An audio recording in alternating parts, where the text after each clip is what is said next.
discuss chapter number 1, functions and limits, exercise 1.1 from question number 1 to 4. तो students हम लोग अपना सिलेबस स्टार्ट करने लगे हैं एफएससी प्री इंजीनियरिंग पार्ट 2 का, जिस बुक का नाम है calculus and analytical geometry mathematics part 2। Chapter number 1 पर हमने काम शुरू करना है। इंशाल्लाह हम सीक्वेंस से सारे चैप्टर्स पर काम करेंगे। चैप्टर नंबर 1 आपके पास है फंक्शंस एंड लिमिट्स। चैप्टर का नाम आपके पास क्या है? Function and limits. तो यहाँ पर जो सबसे पहले आपको चीज़ क्लियर होनी चाहिए कि आपके पास बेसिकली फंक्शन है क्या। तो फंक्शन आम अल्फाज में आपको मैं बता देती हूँ कि फंक्शन किसी ऐसी चीज़ को आप कह देते हैं जिसके थ्रू आप दुनिया की चीज़ों को डिस्क्राइब करते हैं मैथमेटिकल फॉर्म में।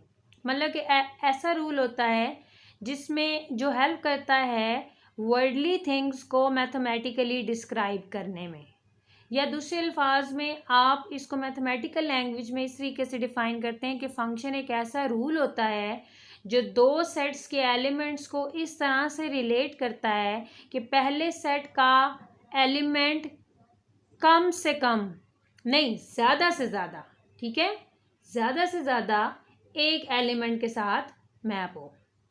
मतलब अगर एफ आपके पास कोई फंक्शन है और सेट आपके पास एक्स और वाई है, मींस ये फंक्शन आपके पास रूल है जो रिलेट कर रहा है सेट एक्स को सेट वाई पर, तो हम कहेंगे ये जो एफ लिखा हुआ है, ये जो कॉलन से पहले एफ लिखा हुआ है, ये फंक्शन है और इसका काम क्या है कि इसके हर एलिमेंट्स को ज़्यादा से ज़्यादा एक एलिमेंट इसके उसके साथ मैप करना। मीन्स इसमें अगर आपने 1 2 3 लिया हुआ है और यहाँ पर आपने ए बी सी लिया हुआ है, तो यहाँ से आप 2 उठाएं तो भी वो ज़्यादा से ज़्यादा एक एलिमेंट पे मैप हो, ठीक है। यहाँ से आपने अगर 1 लिया है तो वो ज़्यादा से ज़्यादा एक एलिमेंट पे यहाँ मैप हो, तो इस चीज़ को आप क्या कह देते हैं? फंक्शनल। ये बेसिकली रूल या करस्पॉन्डेंस होती है दो साइड्स को रिलेट करने के लिए। अच्छा, फंक्शन सबसे पहले जिसने टर्म इस्तेमाल की थी, ये जो मतलब हम लोगों ने इसको बोल दिया ये फंक्शन है, ठीक है। ये टर्म इस्तेमाल की थी आपके पास लेबनिज ने, ठीक है। अब लेबनिज कौन थे? लेबनिज एक जर्मन मैथमेटिशियन था, ठीक है, जिसने कहा था कि जी जब भी आप कभी इस ऐसे रूल के बारे में बात करेंगे जो दो सेट्स को रिलेट कर रहे होंगे सर्टेन कंडीशन जो मैंने पहले बताई है उसके अंडर रहते हुए, तो उसको आप फंक्शन का नाम देंगे। मींस ये टर्म जो रिकग्नाइज की है ये सबसे पहले लेबनिज ने रिकग्नाइज की है। इसके काम को फिर थोड़ा सा आगे आयलर ने प्रोसीड किया था। आयलर आपको क्या कहता है? आयलर कहता है कि अगर मैं इसमें से कोई एलिमेंट लूँ, फॉर एग्जांपल मैंने एक्स एलिमेंट लिया, उस पर मैंने एफ ऑपरेट किया, ठीक है। अब ये जो एक्स है ये आपके पास क्या है? ये किसका एलिमेंट है? ये कैपिटल एक्स का एलिमेंट है। और कैपिटल एक्स को आप क्या कहते हैं? डोमेन कहते हैं। क्या कहते हैं? डोमेन कहते हैं। इसी तरीके से वो कहता है जब एफ ऑफ एक्स हो जाए, ठीक है, एफ ऑफ एक्स पूरा, इसको मैंने वाई का नाम दे देना और ये सारा वाई किससे बिलोंग करना चाहिए? कैपिटल वाई से। मीन्स ये जो चीज़ है ये कैपिटल वाई से बिलोंग कर रही है। तो जब हम इसको सेट में कंपाइल करेंगे Y such that Y belongs to capital Y, तो इस चीज़ को आप क्या नाम देंगे? रेंज का नाम देंगे। ठीक हो गया। अब यहाँ पर हम लोगों ने ये भी देख लिया कि पहले सेट को आप डोमेन कहते हैं और जो दूसरे सेट के करस्पॉन्डिंग एलिमेंट्स जो मैप हो रहे होते हैं, जो बेसिकली इमेजेस होती हैं इनके, ठीक है, वो उनसे जो सेट बनता है उसको आप रेंज का नाम दे देते हैं। अच्छा, आयलर ने क्या किया था? आयलर ने ये जो नोटेशन आपने लिखी है ना, y is equals to F X, means Euler की क्या कंट्रीब्यूशन है? y is equals to F X. ये नोटेशन आपको आयलर ने दी है और इसको आप रीड इस तरह कर सकते हैं कि y is equals to F of X, या दूसरे अल्फाज में आप ये कह सकते हैं कि y is an image of x। y क्या है आपके पास? इमेज ऑफ x है। उसके बाद स्टूडेंट चलते हैं लिमिट की तरफ कि लिमिट आपके पास क्या होती है। आम और सादा अल्फाज में मैं लिमिट आपको डिफाइन कर रही हूँ कि लिमिट को डिफाइन करने के लिए सबसे पहले आपके पास फंक्शन का होना ज़रूरी होता है। सपोज करते हैं कि एफ ऑफ एक्स आपके पास एक फंक्शन है, ठीक है, जो किसी इंटरवल पर डिफाइंड है, ठीक है, डिफाइंड ऑन इंटरवल। कोई सा भी इंटरवल हो सकता है। 1 से 2 ले लें, 2 से 5 ले लें, कोई भी, मैंने जनरल इंटरवल ले लिया। अच्छा, इस पर कंडीशन ये है कि आपने ओपन इंटरवल लेना है, ठीक है। ओपन इंटरवल लिया।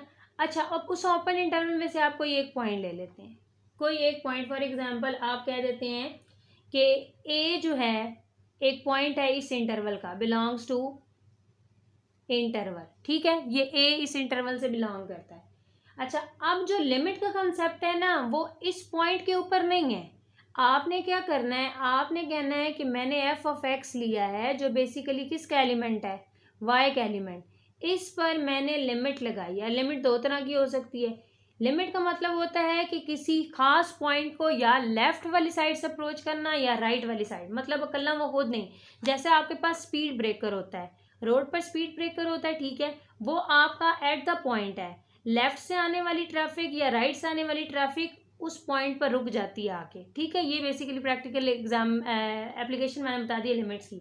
अच्छा, लिमिट क्या है कि एक्स अप्रोच करे किसको, ए को, मतलब एग्जैक्टली जो आपने फंक्शन डिफाइन करना है वो ए पर डिफाइन नहीं करना, या ए के लेफ्ट साइड पे डिफाइन करना है या राइट साइड पे डिफाइन करना है। अगर ये कंडीशन लेते हुए आंसर आपके पास एल आ जाए, कोई भी स्पेसिफिक नंबर आपके पास आ गया, तो इस एल को आप बेसिकली क्या कहते हो कि ये लिमिट है आपकी किसकी, एफ ऑफ एक्स की। मतलब L is limit of F of x. और साथ में आपने ये भी लिखना होता है कि एज एक्स अप्रोचेज टू ए। दोबारा रिपीट कर रही हूँ कि लिमिट के लिए आपने एग्जैक्टली ए नहीं लेना होता, डेफिनेट वैल्यू नहीं लेनी होती, उसके आसपास लेफ्ट और राइट वाले नंबर्स लेने होते हैं। तो स्टूडेंट, आज की एक्सरसाइज में हम लोगों ने जैसे कि आपको बताया कि क्वेश्चन नंबर 1 से लेके हम क्वेश्चन नंबर 4 तक आपको सोल्यूशन प्रोवाइड करते हैं। तो चलते हैं क्वेश्चन नंबर 1 की जानिब। स्टूडेंट्स, क्वेश्चन नंबर 1 में उसने आपको दे दी है एफ ऑफ एक्स, एक फंक्शन दे दी है जो कि मैंने रफ हैंड से आपको बता दिया है, मतलब सिर्फ सा टॉपिक मैंने आपको क्लियर कर दिया है कि फंक्शन होता क्या है। या आपके पास उसने फंक्शन दिया और आपको कह देता है कि एफ और एट -2 आप वैल्यू फाइंड आउट करें। स्टूडेंट, साथ साथ ही ये एफएससी प्री इंजीनियरिंग पार्ट 2 में मैं साथ साथ ही आपको चीज़ें बताती जाऊंगी कि कौन सी चीज़ किस जगह पर है तो उसका क्या मतलब है। हमने एफ ऑफ -2 की वैल्यू फाइंड आउट करनी है। अब पहले तो हमें ये पता होना चाहिए ये क्या है, ठीक है। ये एक ऐसा नंबर है जो डोमेन से लिया गया है, इस फंक्शन की डोमेन से लिया गया है। जो मैंने कि आपको बताया कि एफ आपके पास फंक्शन होता है एक्स से वाई तक। आप कोई और भी सेट ले लेते हैं, मतलब ये जो -2 है वो इस सेट से कहीं से लिया है, ठीक है। वो आगे चल के मैं आपको डोमेन और रेंज भी निकालना सिखाती हूँ कि -2। अच्छा, दूसरे अल्फाज में आप जो भी यहाँ से एलिमेंट उठाते हैं उसको आप इंडिपेंडेंट वेरिएबल कहते हैं। क्या कहते हैं, इंडिपेंडेंट वेरिएबल। मतलब -2 आपके पास इंडिपेंडेंट वेरिएबल है, लेकिन जब ये आपके पास एफ ऑफ 2 आएगा, मैं यहाँ पर लिख रही हूँ इंडिपेंडेंट वेरिएबल, लेकिन जब मैं इसको एज अ होल डिस्कस करूंगी, ये पूरा डिस्कस करूंगी, एफ ऑफ -2 ये इंडिपेंडेंट वेरिएबल नहीं रहेगा, ये क्या बन जाएगा, डिपेंडेंट वेरिएबल। इस पूरे को एफ ऑफ एट -2 को आप क्या कहेंगे, ये डिपेंडेंट वेरिएबल है। चलिए, तो इसकी वैल्यू निकालना बहुत आसान है। आपने सिंपली क्या करना है, एफ ऑफ एक्स को लिखना है। एफ ऑफ एक्स उसने आपको क्या दिया हुआ है, एक्स स्क्वायर माइनस एक्स। तो अब यहाँ आगे इसको कंपेयर करें तो एक्स को किससे रिप्लेस करना है आपने, -2 से। जहाँ जहाँ एक्स है वहाँ वहाँ आप -2 सब्स्टिट्यूट कर दें, तो आपके पास जो इसका आंसर बनेगा वो बनेगा 6। तो एफ ऑफ -2 आपने निकाल लिया। सिमिलरली नेक्स्ट पार्ट के लिए कहता है कि वो आप क्या निकालें, एफ एट 0 मीन्स एक्स की जगह आपको क्या पुट करना पड़ेगा, 0, 0 का square -0, so you will get the answer 0। Third part में वो आपको क्या कह रहा है कि आपने फाइंड आउट करना है F of x -1 means x को आप रिप्लेस करें किससे, एक्स -1 से। यहाँ पर भी आपने एक्स को x -1 से रिप्लेस कर दिया और इस जगह भी आपने x को x -1 से रिप्लेस कर दिया। अब चाहे तो आप इसको ऐसे ही छोड़ दें या इसका फार्मूला खोलें तो कोई मसला नहीं है। A square B square 2ab -x + 1 simplify कर लें, ज़्यादा बेहतर है। एक्स स्क्वायर -3x इन दोनों को इकट्ठा किया एंड +2, तो ये आपका क्या आ गया, एक इंडिपेंडेंट वेरिएबल x -1 पर डिपेंडेंट वैल्यू आपकी ये आ गई है। इसी तरीके से आप क्या करेंगे, इसी तरीके से आप फाइंड आउट करेंगे एफ एक्स स्क्वायर +4 की value means F x square +4। जहाँ जहाँ इस क्वेश्चन में x है वहाँ वहाँ अब आपने क्या पुट कर देना है, 4 पुट कर देना है। X square +4 - x square 4। इसका जब आप फार्मूला एक्सपेंड करेंगे तो आपके पास जो आंसर बनेगा x4 + 7x² + 12। तो स्टूडेंट्स ये आपके पास क्वेश्चन नंबर 1 है। इसके रिमेनिंग पार्ट्स भी सेम इसी नोटेशन पे आपने करने। एक और फंक्शन उसने आपको दे दिया है f(x), जो आपके पास बी पार्ट है उसमें उसने आपको क्या कह दिया है, f(x) क्या है, x + 4 है। तो सिंपली आपने क्या करना है, पहले x की जगह -2 पुट करना है, देन x की जगह क्या पुट करना है, 0, देन x - 1 और x² + 1। जो भी वो आपको वैल्यू डोमेन में से दे दे उस पर आपने क्या निकाल लेना है, या आंसर इस तरीके से आपने निकाल लेने। ये आपके पास क्वेश्चन नंबर 1 था। तो स्टूडेंट मूव ऑन करते हैं क्वेश्चन नंबर 2 पर। बहुत सिंपल है, ठीक है। क्या आपको कहता है कि आपने इसकी वैल्यू फाइंड आउट करनी है और ये फंक्शन आपने लेना है। तो इसका सोल्यूशन देखें। आप सबसे पहले जिसकी वैल्यू फाइंड आउट करनी है वो लिख लें, a + h - f(a/h)। अब आप यहाँ पर गौर करें कि ये फंक्शन तो आपको वेरिएबल x का दिया गया है और यहाँ पर तो आपको a + h का फंक्शन ज़रूरत है और a का फंक्शन ज़रूरत है। तो आप सिंपली क्या करेंगे, आप इस x में सबसे पहले x की जगह a + h से रिप्लेस कर दें, फिर दूसरी दफ़ा आप x को a से रिप्लेस कर दें और यहाँ वैल्यू सब्स्टिट्यूट कर दें।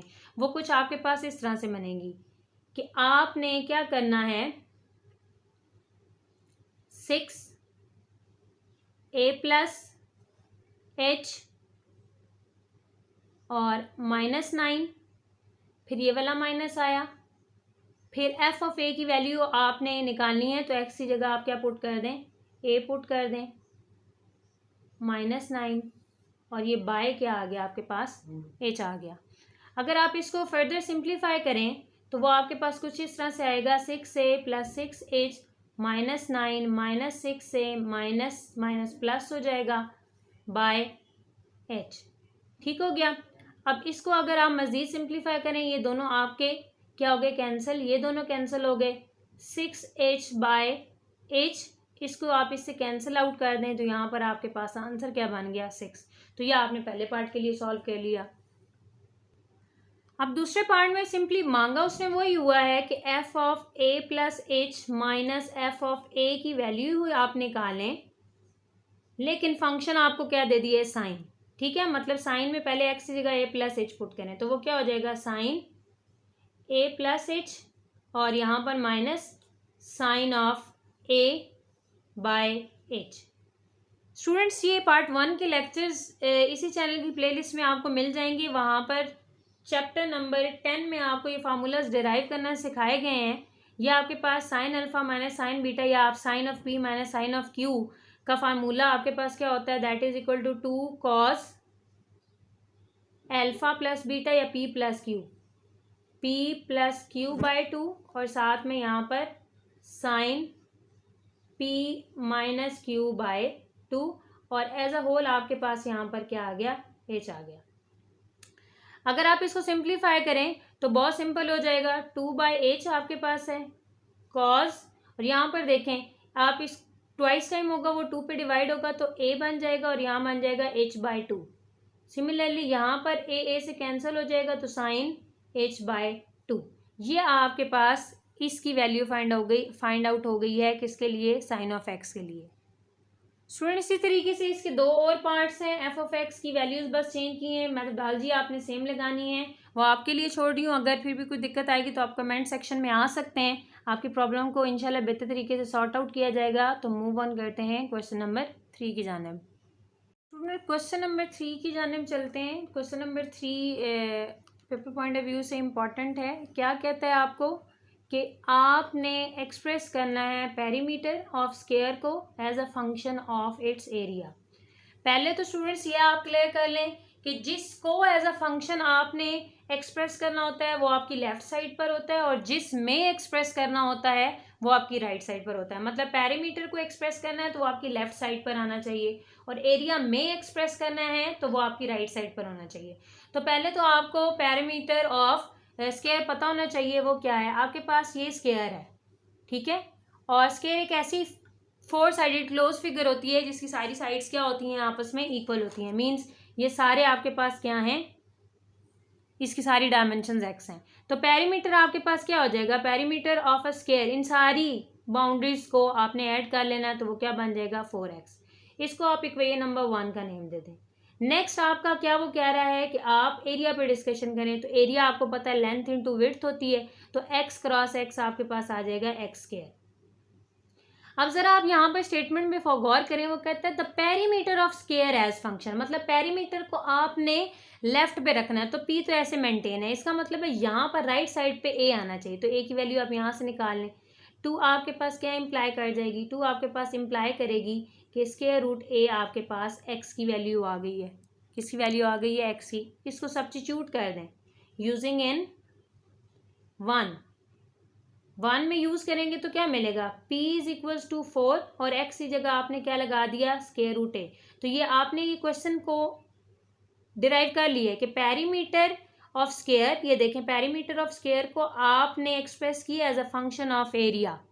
जिसका फंक्शन होता है वो इंडिपेंडेंट चीज होती है, यहाँ पर एरिया का फंक्शन है तो एरिया इंडिपेंडेंट है, ठीक है। और एरिया के चेंज होने की वजह से किस पर चेंज आएगा, पी पर चेंज आएगा, तो पी आपके पास मीन्स पैरामीटर ऑफ स्क्वायर जो है, पेरीमीटर ऑफ अ स्क्वायर जो है आपके पास बेसिकली डिपेंडेंट वेरिएबल है यहाँ पर।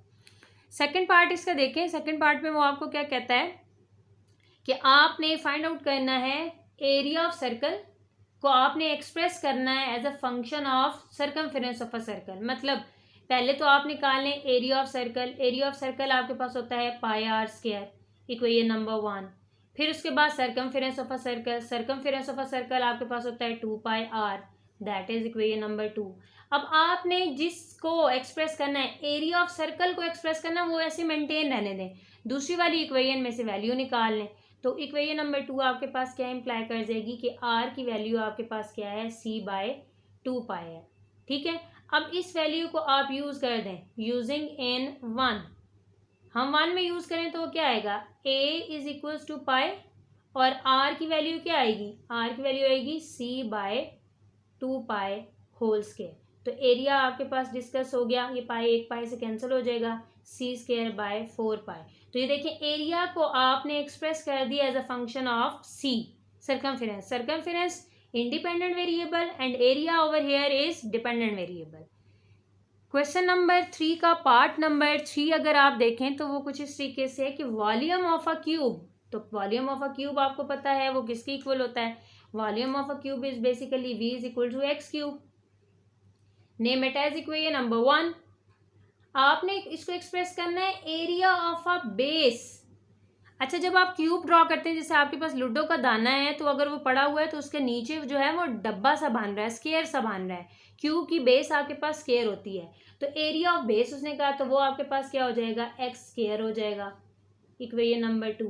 तो आप क्या करें, 2 आपके पास इंप्लाई कर जाएगी कि स्क्वायर रूट ए आपके पास एरिया के इक्वल है, आपने इसको यूज कर देना है यूजिंग इन 1, तो हमें क्या मिलेगा, यूज करने के बाद v बेसिकली क्या मिलेगा, x की जगह आपने स्क्वायर रूट ए पुट कर दिया और एज अ होल आपके पास क्या आ गया, 3 आ गया। तो ये आपने क्या एक्सप्रेस कर लिया है। सो फर्दर सिंप्लीफाई करना चाहें तो आप कर लें 3 और इसको 1/2, या आप एरिया को ऐसे करके लिख सकते हैं, मीन्स आपने वॉल्यूम ऑफ अ क्यूब को एक्सप्रेस कर दिया एज अ फंक्शन ऑफ ए।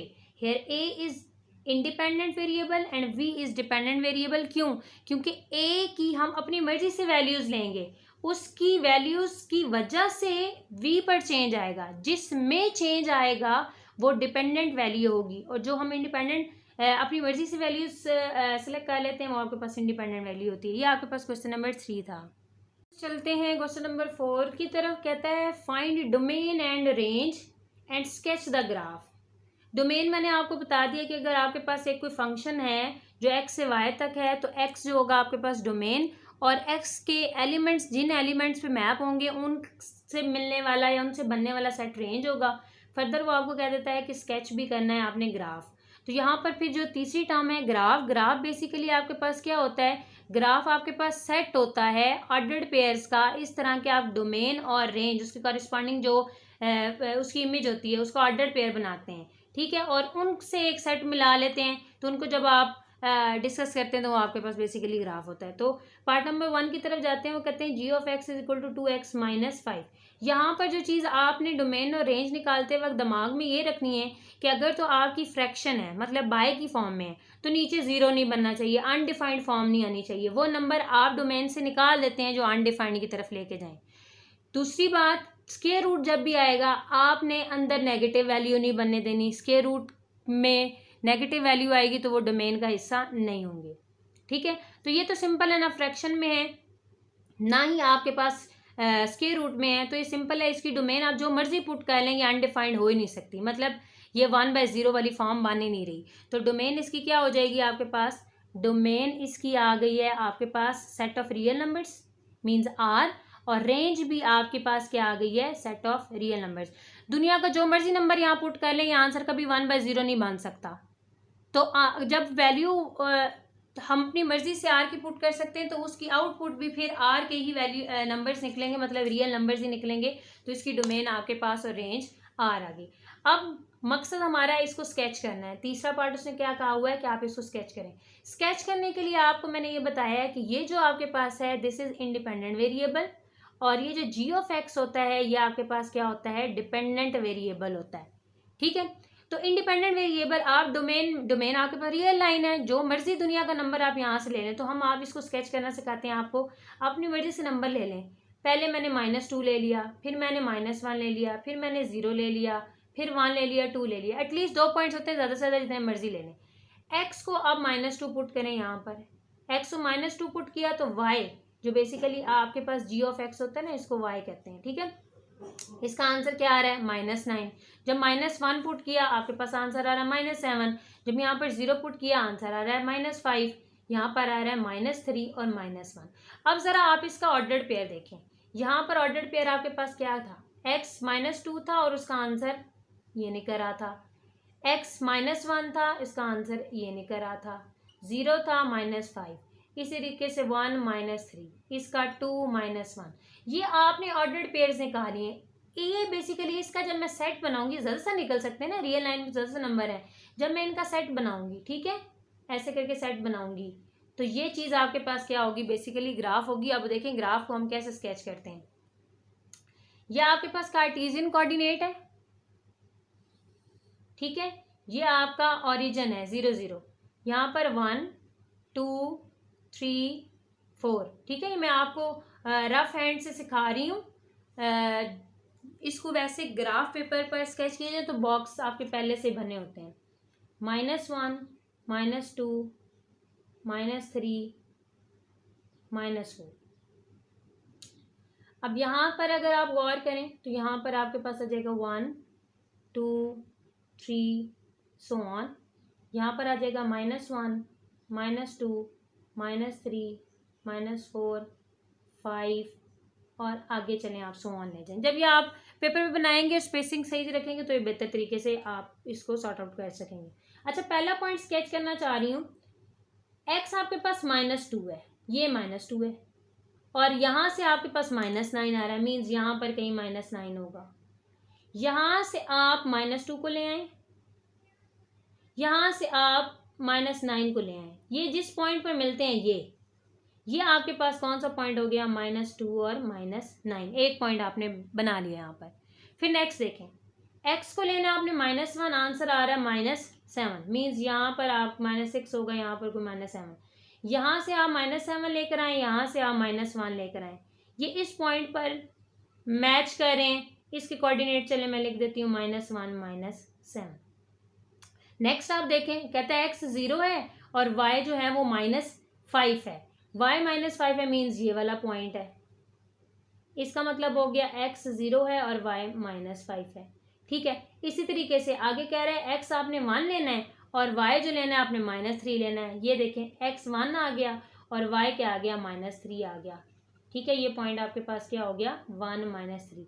इस तरीके से आप जितने मर्जी पॉइंट्स लेंगे उनको आपने यहाँ पर प्लॉट कर लेना है। अब लास्ट में आपने सिंपली क्या करना है, इनको आपने स्केल की हेल्प से, ये जो आपके पॉइंट्स हैं इनको आपने स्केल की हेल्प से ज्वाइन कर देना। तो ये बेसिकली ये जो लाइन ग्रीन कलर की मैंने बनाई है ये ग्राफ है किसका, इस क्वेश्चन का, 2x - 5 का। चलते हैं क्वेश्चन नंबर 4 की तरफ। कहता है find domain and range and sketch the graph. Domain मैंने आपको बता दिया कि अगर आपके पास एक कोई फंक्शन है जो x से y तक है तो x जो होगा आपके पास डोमेन, और x के एलिमेंट्स जिन एलिमेंट्स पे मैप होंगे उनसे मिलने वाला या उनसे बनने वाला सेट रेंज होगा। फर्दर वो आपको कह देता है कि स्केच भी करना है आपने ग्राफ। तो यहाँ पर फिर जो तीसरी टर्म है ग्राफ, ग्राफ बेसिकली आपके पास क्या होता है, ग्राफ आपके पास सेट होता है ऑर्डर्ड पेयर्स का। इस तरह के आप डोमेन और रेंज उसके कॉरिस्पॉन्डिंग जो उसकी इमेज होती है उसको ऑर्डर्ड पेयर बनाते हैं, ठीक है, और उनसे एक सेट मिला लेते हैं। तो उनको जब आप डिस्कस करते हैं तो वो आपके पास बेसिकली ग्राफ होता है। तो पार्ट नंबर 1 की तरफ जाते हैं, वो कहते हैं g of x is equal to 2x minus 5। यहाँ पर जो चीज़ आपने डोमेन और रेंज निकालते वक्त दिमाग में ये रखनी है कि अगर तो आपकी फ्रैक्शन है मतलब बाय की फॉर्म में है तो नीचे जीरो नहीं बनना चाहिए, अनडिफाइंड फॉर्म नहीं आनी चाहिए। वो नंबर आप डोमेन से निकाल देते हैं जो अनडिफाइंड की तरफ लेके जाएं। दूसरी बात, स्क्वायर रूट जब भी आएगा आपने अंदर नेगेटिव वैल्यू नहीं बनने देनी। स्क्वायर रूट में नेगेटिव वैल्यू आएगी तो वो डोमेन का हिस्सा नहीं होंगे, ठीक है। तो ये तो सिंपल है ना, फ्रैक्शन में है ना ही आपके पास स्क्वायर रूट में है, तो ये सिंपल है। इसकी डोमेन आप जो मर्जी पुट कर लें ये अनडिफाइंड हो ही नहीं सकती, मतलब ये 1/0 वाली फॉर्म बन ही नहीं रही। तो डोमेन इसकी क्या हो जाएगी आपके पास, डोमेन इसकी आ गई है आपके पास set of real numbers means R, और रेंज भी आपके पास क्या आ गई है, सेट ऑफ रियल नंबर्स। दुनिया का जो मर्जी नंबर यहाँ पुट कर लें ये आंसर कभी 1/0 नहीं बन सकता। तो जब वैल्यू हम अपनी मर्जी से आर की पुट कर सकते हैं तो उसकी आउटपुट भी फिर आर के ही वैल्यू नंबर्स निकलेंगे, मतलब रियल नंबर्स ही निकलेंगे। तो इसकी डोमेन आपके पास और रेंज आर आ गई। अब मकसद हमारा है इसको स्केच करना है। तीसरा पार्ट उसने क्या कहा हुआ है कि आप इसको स्केच करें। स्केच करने के लिए आपको मैंने ये बताया है कि ये जो आपके पास है दिस इज इंडिपेंडेंट वेरिएबल, और ये जो g ऑफ x होता है ये आपके पास क्या होता है, डिपेंडेंट वेरिएबल होता है, ठीक है। तो इंडिपेंडेंट वेरिएबल आप डोमेन आपके पास रियल लाइन है, जो मर्जी दुनिया का नंबर आप यहाँ से ले लें। तो हम आप इसको स्केच करना सिखाते हैं आपको, अपनी मर्जी से नंबर ले लें। पहले मैंने -2 ले लिया, फिर मैंने -1 ले लिया, फिर मैंने 0 ले लिया, फिर 1 ले लिया, 2 ले लिया। एटलीस्ट 2 पॉइंट्स होते हैं, ज़्यादा से ज़्यादा जितने मर्जी ले लें। एक्स को आप -2 पुट करें यहाँ पर, एक्स को -2 पुट किया तो वाई जो बेसिकली आपके पास g ऑफ x होता है ना, इसको y कहते हैं, ठीक है। इसका आंसर क्या आ रहा है, -9। जब -1 पुट किया आपके पास आंसर आ रहा है -7। जब यहाँ पर 0 पुट किया आंसर आ रहा है -5।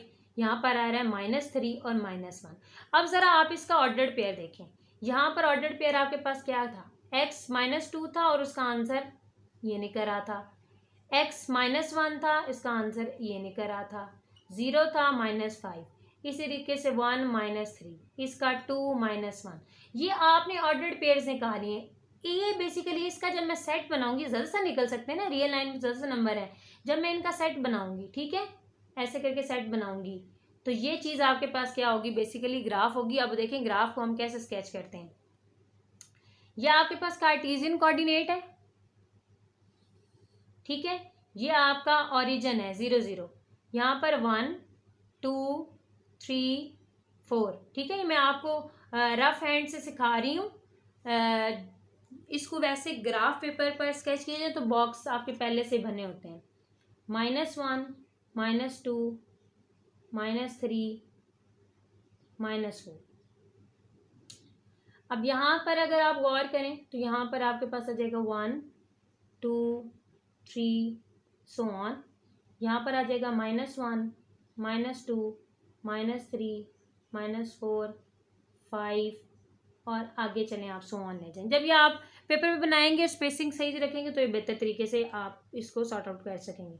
अच्छा, पहला पॉइंट स्केच करना चाह रही हूँ। x आपके पास -2 है, ये -2 है, और यहाँ से आपके पास -9 आ रहा है, मीन्स यहाँ पर कहीं -9 होगा। यहाँ से आप -2 को ले आए, यहाँ से आप -9 को ले आए, ये जिस पॉइंट पर मिलते हैं ये आपके पास कौन सा पॉइंट हो गया, -2 और -9, एक पॉइंट आपने बना लिया यहाँ पर। फिर नेक्स्ट देखें, x को लेना आपने -1, आंसर आ रहा है -7, मीन्स यहाँ पर आप -6 होगा, यहाँ पर कोई -7। यहाँ से आप -7 लेकर आए, यहाँ से आप -1 लेकर आए, ये इस पॉइंट पर मैच करें। इसके कोऑर्डिनेट चले मैं लिख देती हूँ -1 -7। नेक्स्ट आप देखें, कहता है x 0 है और y जो है वो -5 है, y -5 है, मीन्स ये वाला पॉइंट है। इसका मतलब हो गया x 0 है और y -5 है, ठीक है। इसी तरीके से आगे कह रहे हैं x आपने 1 लेना है और y जो लेना है आपने -3 लेना है। ये देखें x 1 आ गया और y क्या आ गया, -3 आ गया। ठीक है, ये पॉइंट आपके पास क्या हो गया 1 - 3। इस तरीके से आप जितने मर्जी पॉइंट्स लेंगे उनको आपने यहाँ पर प्लॉट कर लेना है। अब लास्ट में आपने सिंपली क्या करना है, इनको आपने स्केल की हेल्प से, ये जो आपके पॉइंट्स हैं इनको आपने स्केल की हेल्प से ज्वाइन कर देना। तो ये बेसिकली ये जो लाइन ग्रीन कलर की मैंने बनाई है ये ग्राफ है किसका, इस क्वेश्चन का 2x - 5 का। स्टूडेंट क्वेश्चन नंबर 4 के ही बाकी डोमेन रेंज वाले क्वेश्चंस हैं। तो अगर मैं इसकी डोमेन देखूं तो इधर अगर आप गौर करें तो सिर्फ आपने ये दिमाग में रखना है कि स्क्वायर रूट के अंदर नेगेटिव वैल्यूज़ नहीं बननी चाहिए। ठीक है, अब ज़रा देखें, मैं अगर यहाँ पर 1 पुट करूँ, 1 में अगर फर्ज करें यहाँ पर मैंने 1 पुट किया तो 1 - 4 - 3 आ गया। इसका मतलब मैं 1 में पुट नहीं कर सकती। 0 पुट करें, 0 - 4 - 4 आंसर आ रहा है, इसका मतलब है 0 भी नहीं लगाया जा सकता। उसके बाद -1 पुट करें, -1 पुट करेंगे अगेन 1 - 4 - 3 आ जाएगा। ठीक है, तो मतलब मैं 1 और -1 के दरमियान जितने नंबर है, -1 पुट करने से 1 बन गया ना, स्क्वायर है यहाँ पर, इस वजह से। तो मैंने यहाँ पर ये कंक्लूड किया कि अगर मैं इसमें 1 पुट करती हूँ, 0 पुट करती हूँ या -1 पुट करती हूँ तो आंसर स्क्वायर रूट के अंदर क्या आता है, नेगेटिव। मीन्स ये वाले पॉइंट्स जो स्क्वायर रूट के अंदर नेगेटिव आंसर दे रहे हो वो डोमेन का हिस्सा नहीं हो सकते। तो इसकी फिर डोमेन क्या होगी, इसकी डोमेन आपके पास सारी की सारी रियल लाइन होगी, लेकिन उसमें से आप माइनस कर देंगे क्या, -2 से 2। ठीक है, या दूसरे अल्फाज में आप ये कर सकते हैं कि R माइनस क्लोज इंटरवल -1 से 1, इन दोनों का मतलब सेम है। इसका मतलब है -2 और 2 के दरमियान नंबर्स, और इस वो बेसिकली क्या होते हैं -1 से 1। जब आप -1 से 1 लेंगे तो क्लोज इंटरवल लगाएंगे, और अगर आपने उससे अगला नंबर लेना है तो फिर आपने ओपन इंटरवल लेना है। तो ये आपके पास क्या आ गया, आपके पास आ गई डोमेन। और इसकी अगर हम रेंज पे बात करें तो रेंज आपके पास इस क्वेश्चन की क्या बनेगी, रेंज आपके पास बनेगी 0। मीन्स आप यहाँ पर -1 और 1 नहीं पुट कर सकते, 2 तो पुट कर सकते हैं ना। 2 पुट करने से क्या आंसर आएगा, 4 - 4 0।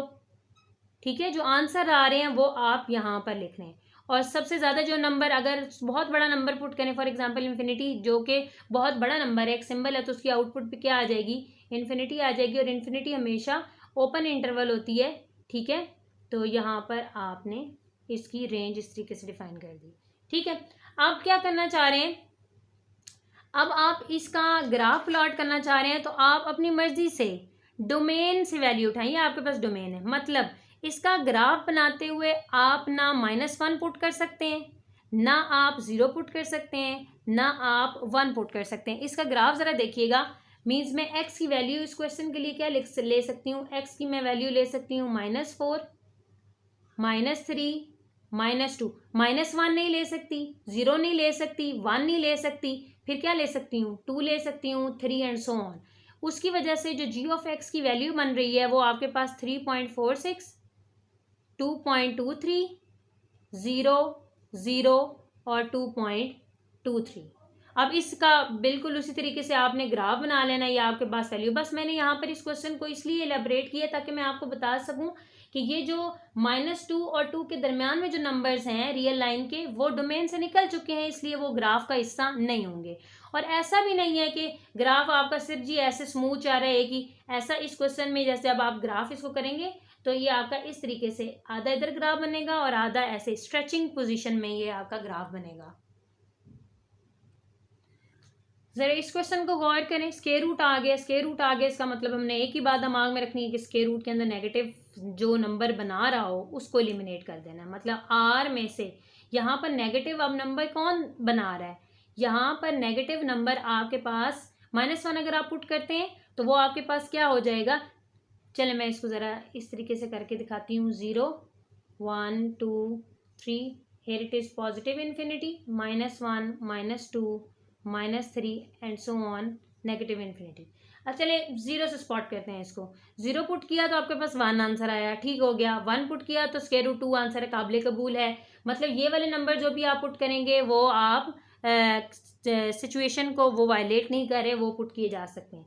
लेकिन अगर ये -1 पुट करें, -1 यहाँ पुट करें तो आंसर क्या आता है, आंसर आता है -1 + 1 0। मतलब ये -1 भी पुट किया जा सकता है। ठीक है, अब ज़रा -2 पुट करें, -2 + 1 वो आपके पास क्या हो जाएगा स्क्वायर रूट -1। इसी तरीके -3 पुट करें तो वो क्या हो जाएगा, स्क्वायर रूट -2। मीन्स इसके जो लेफ्ट पे जितने नंबर हैं, -1 की लेफ्ट पर जितने भी नंबर हैं, वो सारे के सारे आपको स्क्वायर रूट के अंदर नेगेटिव आंसर जनरेट करके दे रहे हैं। इसका क्या मतलब हुआ कि -1 की जो लेफ्ट साइड वाले नंबर्स हैं वो हम पुट नहीं कर सकते। क्यों? क्योंकि वो स्क्वायर रूट के अंदर नेगेटिव साइन दे रहे हैं। तो इसकी डोमेन फिर कहाँ से शुरू होगी, -1 हम पुट कर सकते थे ना, तो यहाँ से यहाँ तक इसकी डोमेन होगी। तो आप इसको किस तरीके से लिखेंगे, इसको आप लिखेंगे -1 से इन्फिनिटी। उसके बाद अगर आप इसकी रेंज देखें तो रेंज मैंने अभी थोड़ी देर पहले बताई है, जब -1 पुट करेंगे आंसर क्या बन रहा है, 0। तो 0 से लेके इन्फिनिटी तक आपको इसका आंसर मिल जाएगा। ये इसकी डोमेन और रेंज है। क्वेश्चन नंबर 4 की पार्ट नंबर 4 की तरफ अगर हम डिस्कशन करें तो एब्सोल्यूट वैल्यू है। एब्सोल्यूट वैल्यू है तो वो नेगेटिव पॉजिटिव सारे आंसर्स को पॉजिटिव कर देती है। मीन्स डोमेन जो है आपकी सारी की सारी रियल नंबर्स ही रहेगी इसके लिए। और रेंज इसकी क्या रहेगी आपकी, कि जब आप 3 पुट करते हैं तो छोटे से छोटा आंसर क्या आएगा, 0 आ सकता है। 0 से इन्फिनिटी तक आपके पास क्या हो गई, इसकी रेंज। और इसी तरीके से आप इसका ग्राफ स्केच कर लेंगे। अब चलते हैं क्वेश्चन नंबर 4 के पार्ट नंबर 5 की तरफ। तो क्वेश्चन नंबर 4 के पार्ट नंबर 5 की डोमेन और रेंज पर अगर हम डिस्कशन करें तो ये क्वेश्चन जो है आपके पास पीस वाइज है, 2 पार्ट्स में डिवाइड हुआ है। ठीक है, इसकी डोमेन निकालने के लिए हमें इस फंक्शन की और इस फंक्शन दोनों फंक्शन की हम लोगों को डोमेन निकालनी पड़ेगी। ठीक है, तो डोमेन ज़रा देखें। पहले मैं चलें इसको लिख देती हूँ कि जी ऑफ एक्स बेसिकली आपके पास कम्बिनेशन है किसका, जी एक्स एंड G2x का। ठीक है, और G1x मैं आपको लिख देती हूँ 6x + 7 है, और G2 आपके पास है 4 - 3x। अब अगर आप यहाँ पर देखें, ना इसमें स्क्वायर रूट है ना इसमें स्क्वायर रूट है, और ना ही आपकी ये फ्रैक्शन में है। इसका मतलब है इसकी डोमेन यहाँ से देखी जा सकती है और इसकी डोमेन भी यहाँ से देखी जा सकती है। मतलब जो उसने नंबर दिए हुए हैं उसके हिसाब से हम यहाँ से डोमेन निकालते हैं। देखिए वो कहता है कि x less and equals to -2, less and equals to -2। ज़रा आप इधर नंबर लाइन को गौर करें, 0 1 2 so on, -1 -2 -3 and so on. कहते हैं x लेस देन -2, ये -2 है, इससे लेस इस तरफ हो गया और इक्वलिटी का साइन है, इसका मतलब है -2 खुद शामिल होगा। तो ज़रा यहाँ पर चलते जाएं तो ये नेगेटिव इन्फिनिटी और यहाँ पर पॉजिटिव इन्फिनिटी है। मीन्स इस जो फंक्शन की डोमेन है आपके पास, वो आपके पास क्या निकल रही है, वो आपके पास निकल रही है -इन्फिनिटी से -2 तक, और -2 खुद शामिल है क्योंकि इक्वलिटी का साइन है। तो ये क्लोज इंटरवल हो गया। ठीक हो गई बात। अब इसकी ज़रा चेक करें, इसकी वो कहता है कि x बड़ा है किससे, -2 से। x बड़ा -2 से मतलब ये वाली साइड होगी सारी, लेकिन -2 खुद शामिल नहीं है। -2 खुद शामिल नहीं है तो वो ओपन इंटरवल लेगा, -2 और इन्फिनिटी का वैसे ही ओपन इंटरवल होता है। ये तो मैंने सेपरेटली इसकी और इसकी डोमेन निकाली है। मेरे पास फंक्शन तो जी ऑफ एक्स था जो बेसिकली G1 और G2 दोनों के बराबर था। मीन्स अगर मैंने जी ऑफ एक्स की डोमेन निकालनी है तो मुझे इधर यहाँ पर क्या लगाना पड़ेगा, यूनियन लगाना पड़ेगा। मीन्स दोनों की डोमेन्स अलग अलग निकाल के मैंने उनको क्या कर दिया, इकट्ठा कर दिया। दूसरे अल्फाज में आप उसको इस तरह से लिख सकते हैं, -इन्फिनिटी से पॉजिटिव इन्फिनिटी। इसी तरीके से रेंज की तरफ बढ़ते हैं। रेंज आपके पास क्या है, रेंज -2 अगर आप पुट करें यहाँ पर तो आपके पास आंसर क्या आ रहा है, -2 पुट करते हैं इस क्वेश्चन में तो आपके पास आंसर आ जाएगा -12 + 7 = 5, मीन्स -5। इसका आंसर क्या आएगा, -5। और सिमिलरली अगर आप यहाँ पर वैल्यू पुट करते हैं, -2 तो नहीं पुट किया जा सकता, तो उससे अगला वाला नंबर पुट कीजिए, -1 यहाँ पुट करें तो आपके पास आंसर में आता है 10। ठीक है, तो इसकी जो पहले वाले फंक्शन की जिसको मैंने ग्रीन में कर दिया, इसकी अगर आप रेंज देखें तो वो आपके पास क्या निकल रही है, वो आपके पास रेंज निकल रही है -इन्फिनिटी से -2 पुट करने से क्या आंसर आया है, -5। और इसमें -2 पुट नहीं कर सकते तो -1 पुट कर सकते हैं। -1 पुट करेंगे तो वो आपके पास क्या आ जाएगा, -1 पुट किया तो वो आपके पास आ गया, यहाँ पर आपके पास आंसर आ गया 4 - 3। ठीक है, यहाँ पर आपके पास आंसर आ गया 10 और ये आ गया पॉजिटिव इन्फिनिटी। ये तो आपने सेपरेटली इनका निकाल दिया। अगर आपने जी ऑफ एक्स की डोमेन निकालनी है तो यहाँ पर आपको यूनियन लेना पड़ेगा। तो आप इसको बेशक इसी फॉर्म में रख दें या इसको -इन्फिनिटी से पॉजिटिव इन्फिनिटी लिख लें यूनियन लेने के बाद, तो ये बात इस तरीके से भी ठीक है। इसी तरीके से क्वेश्चन नंबर 4 का पार्ट नंबर 6 आप करेंगे, ठीक है। जो पीस वाइज फंक्शन है उनको आपने इकट्ठा कर लेना है अलग अलग लेके। क्वेश्चन नंबर 4 पार्ट नंबर 7 की तरफ जाते हैं। ये क्वेश्चन नंबर 7 है, इसमें बाय की फॉर्म में आ गए। बाय में आपने ये देखना होता है वो वैल्यूज आप डोमेन का हिस्सा नहीं बना सकते जो अनडिफाइंड की तरफ लेके जा रहे हैं। तो वो साफ पता चल रहा है कि यहाँ पर -1 आप नहीं पुट कर सकते क्योंकि 0 बन जाएगा। तो डोमेन इसकी बहुत सिंपल है। डोमेन आप निकाल लें, वो आपके पास क्या है, तमाम के तमाम रियल नंबर्स पुट कर सकते हैं आप, लेकिन आप इसमें -1 नहीं पुट कर सकते, ठीक है। एक नंबर तो वो फिर सिंगलटन की फॉर्म में लिखते हैं। अच्छा, इसकी रेंज निकालने के लिए सबसे पहले अगर आप इसमें -1 पुट करते हैं तो आपके पास 0/0 फॉर्म बन जाती है, ठीक है। उस पर डिस्कशन नहीं हो सकती। तो आप इसको पहले सॉल्व करेंगे। इसकी रेंज निकालने के लिए इसको सिंप्लीफाई करते हैं, उसके बाद रेंज निकलती है। इसके आप फैक्टर्स बनाएंगे, वो आपके पास क्या बन जाएंगे, x+1 और x+2 बाय x+1। इसको आप कैंसलाइज करें तो आपके पास आया x+2। अब ज़रा देखें, -1 जब आपने यहाँ पर पुट करना तो आंसर आपके पास क्या आ जाएगा, -1 + 2 = 1। मतलब क्वेश्चन में आप -1 नहीं पुट कर सकते, तो -1 पुट करने से आंसर 1 आता है। अगर क्वेश्चन में -1 पुट ही नहीं हो रहा तो आंसर में कभी 1 आ सकता है, नहीं आ सकता। इसका मतलब है इस क्वेश्चन की जो रेंज बनेगी वो आपके पास कुछ इस तरह से बनेगी कि रियल नंबर सारे के सारे होंगे लेकिन उसमें 1 नहीं होगा। अब की बार -1 नहीं है क्योंकि -1 पुट करने से आंसर 1 आया है। तो वो ये कि तमाम रियल नंबर्स इसके आंसर्स हो सकते हैं लेकिन इसका आंसर 1 नहीं बन सकता क्योंकि 1 हमेशा बन रहा है जब हम लोग क्या कर रहे हैं, -1 पुट करते हैं। अच्छा, जब हम इसका ग्राफ स्केच करेंगे तो आपने ये बात दिमाग में रखनी है कि आप यहाँ पर -1 की वैल्यू सब्स्टिट्यूट नहीं कर सकते, ठीक है। आप -2 पुट कर लें, -3 पुट कर लें, 0 1 2 जो मर्जी पुट कर लें, लेकिन आप -1 की वैल्यू यहाँ पर सब्स्टिट्यूट नहीं कर सकते। नेक्स्ट पार्ट अगर आप देखें तो उसकी डोमेन बहुत सिंपल है क्योंकि फ्रैक्शन में 0 नहीं बनना चाहिए। कौन सा नंबर, अगर ये नहीं लिखा हुआ तो आप खुद गेस कर सकते हैं कि 4 नहीं पुट कर सकते। तो इसकी डोमेन क्या आएगी आपके पास, बेसिकली डोमेन आपके पास आ जाएगी तमाम के तमाम रियल नंबर्स आप पुट कर सकते हैं सवाए 4 के, ठीक है। और जब आपने इसकी रेंज निकालनी है तो रेंज बेसिकली जब आप यहाँ पर 4 पुट करें तो 0/0 फॉर्म बनती है। तो इसको आप पहले सिंप्लीफाई करेंगे। सिंप्लीफाई करने के लिए आप इसको लिखेंगे x+4 x-4 बाय x-4। ये से कैंसिल हो गया तो x+4 मीन्स आंसर आपके पास क्या बना है, x+4। 4 पुट करें आंसर, 4 + 4 = 8। इसका मतलब है जब मैंने 4 पुट किया आंसर मेरा 8 बन रहा है।